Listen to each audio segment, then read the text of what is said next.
Я думал, что лечу, выбрав свое направление, но я лечу в свободном падении. И наш путь ясен, точить лясы и быть в мясо. Тут секут сразу, кто баламут, кто плут в рясе. Тут ходят под богом, дымом и басом. И наша трасса ведет нас до Алькатраса. Мы живем на широкую ногу, но с карманом куцем. Тут удут и якут, считает себя якудзой. Это прет, как став Джесси Пинкмана и Уолтера Уайта. Каспийский от Вайта. Взлетаю вверх, как Юрий Гагарин. Врубаю свет, меняю на дальний. Не знаю, что в финале.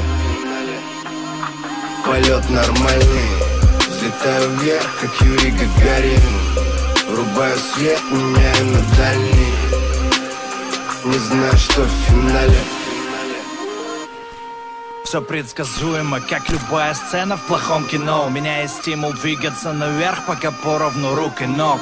Сотни людей что-то говорят за моей спиной. Они свалят чуть шум, пустив чернила, как осьминог. Здесь, чтобы не упасть и не заглохнуть, надо всего-то думать башкой.